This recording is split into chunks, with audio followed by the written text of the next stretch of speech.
Welcome back to the Bad Nurse Files, where we question what we're told and dig into what we're not supposed to see. So today we're going to take a dive into a case where it takes us into a courtroom in Fresno, California. It's Michelle Spencer versus Community Health System, case number 25CE G03557.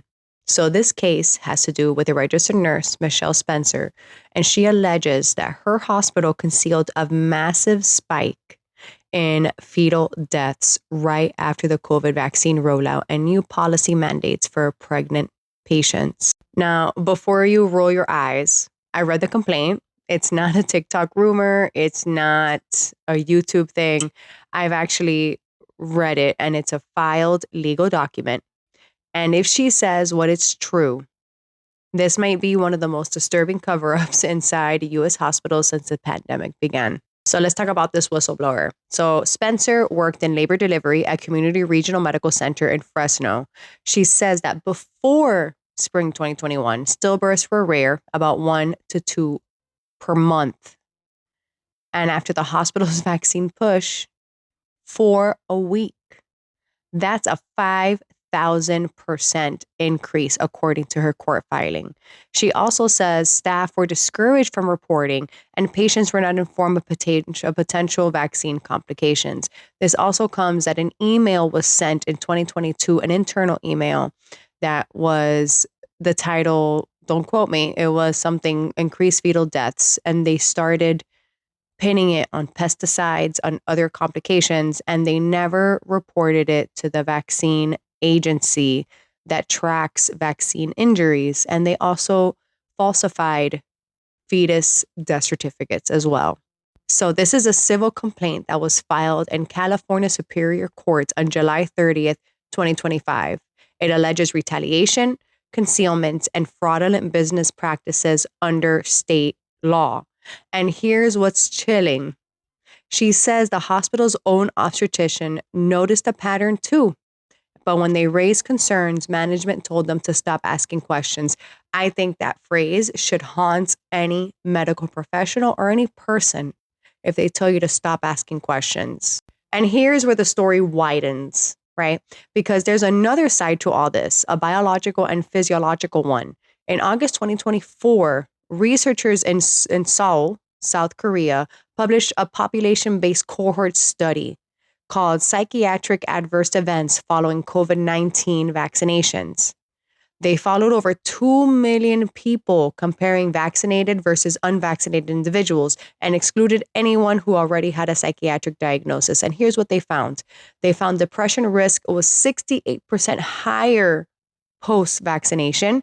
Anxiety and stress-related disorders were up 44%, and sleep disorders doubled. And even sexual disorders rose slightly, but oddly, schizophrenia and bipolar disorders rate drops. Now, this doesn't prove causation, but it does prove correlation. But what it does show is measurable psychiatric signal following vaccinations, one that matches what we've heard in countless anecdotal stories, including healthcare workers quietly reporting personality changes, anxiety, or depression after the shot. And when someone like Patrick Joseph White, the CDC shooter, claims that the vaccine made him suicidal, it raises the questions, are these rare outliers or unspoken patterns? So Spencer is not the first nurse or the first medical professional to hint that something's wrong. In other hospitals from Ontario to Arizona, labor nurses and obstetricians have quietly said the same thing. They're seeing stranger complication, unexplained fetal distress, vascular issues, and placental clots. Most never go public because going public means losing your job. And that's what Spencer says happened to her. She got warnings, demotions, and her career was gone. But this isn't just about fetal deaths. It's about mental health, hers and the patient's. If there's a biological mechanism, an immune inflammatory pathway linking spike protein exposure to psychiatric symptoms, that changes everything of what we think or know or think we know about post-vaccine or long COVID syndrome. I tried talking about this before on TikTok, and guess what happened?